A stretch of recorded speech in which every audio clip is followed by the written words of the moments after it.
নেত্রকোনাতে ঘন কুয়াশা আর হিমেল হাওয়ায় বেড়েছে শীতের তীব্রতা। এ নিয়ে আরো জানাতে সরাসরি যুক্ত হচ্ছেন সহকর্মী জিয়াউর রহমান। জিয়া, জনজীবনে শীতের প্রভাব কেমন দেখছেন জানাবেন। মার্জানা, আপনি যেমনটি বলছিলেন নেত্রকোনার যে শীতের প্রভাব সেটি যদি আমি একটু আপনাকে জানাতে চাই। এই নেত্রকোনা কিন্তু একটি হাওর এলাকা, তো এই হাওর অঞ্চলের 10টি উপজেলা রয়েছে। এই 10 উপজেলায় কিন্তু এখন পুরো দমে চলছে বোরো ধানের আবাদ। তো এই যে বোরো ধান আবাদ করে কিন্তু কৃষকরা তাদের সারা বছরের যে খাদ্য মজুত করে থাকেন। তো আমি যদি আপনাদেরকে বলতে চাই, এই যে মাঘের শুরু থেকে কিন্তু শীতের তীব্রতা নেত্রকোনা জেলার যে যে হাওর এলাকা, বিশেষ করে প্রত্যন্ত অঞ্চলে কিন্তু শীতের তীব্রতা অনেকটাই বেড়েছে। আমরা বিভিন্ন এলাকায় খোঁজ নিয়ে দেখেছি যে ভোর থেকে কিন্তু যারা বোরো চাষাবাদে যারা কৃষকরা আছেন তারা কিন্তু একেবারে ভোরে ঘুম থেকে উঠেন।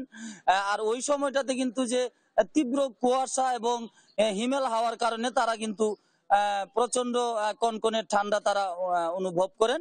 এবং দেখা গেছে যে এই ঠান্ডা উপেক্ষা করেই তারা কিন্তু তাদের যে বোরো চাষাবাদ চালিয়ে যাচ্ছেন। আরেকটি বিষয় যদি বলি, যারা কর্মজীবী মানুষ রয়েছেন, বিশেষ করে দিনমজুর, বিভিন্ন ছোট বড় যানবাহনের চালক যারা আছেন, তাদেরকেও কিন্তু ভোরবেলায় গাড়ি নিয়ে বের হতে হয়। তো আমরা দেখেছি যে ঘন কুয়াশার কারণে কিন্তু অনেক এলাকাতেই চালকরা তাদের যে গাড়ির যে হেডলাইট রয়েছে সেই সব হেডলাইট জ্বালিয়ে কিন্তু তাদেরকে যানবাহন চালাতে হচ্ছে। এবং অনেকেই আমাদেরকে জানিয়েছেন যে এই যে তীব্র কুয়াশার কারণে অনেক সময় কিন্তু দুর্ঘটনাও ঘটছে বিভিন্ন রাস্তাঘাটে।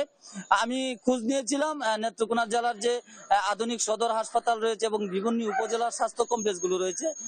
আমরা চিকিৎসকদের সাথে কথা বলে জানতে পেরেছি যে এই যে শীতের কারণে কিন্তু সরকারি হাসপাতালগুলোতে বিশেষ করে শিশুদের নিউমোনিয়া এবং সর্দি কাশি এবং ঠান্ডাজনিত যে রোগ রয়েছে ডায়রিয়া, এসব রোগী কিন্তু অনেকটাই হাসপাতালগুলোতে বেড়েছে। তো আমি যদি আপনাদেরকে একটু বলতে চাই, আজকে আমাদেরকে যে আবহাওয়া অফিস সূত্র যে বিষয়টি জানিয়েছে যে রাতের বেলায় এবং দিনের 11টা পর্যন্ত কিন্তু কুয়াশা এবং প্রচন্ড ঠান্ডা থাকে, এরপরে দুপুরের দিকে কিছুটা শীত কমে আসে। এবং সব মিলিয়ে আবহাওয়া অফিস বলছে যে এই মাঘের মাঝামাঝি সময়ে হয়তো ঠান্ডাটা আরো কিছু তীব্র হতে পারে। তো এই ছিল আমার কাছে নেত্রকোনা থেকে শীতের সর্বশেষ পরিস্থিতি। জি, আপনাকে ধন্যবাদ।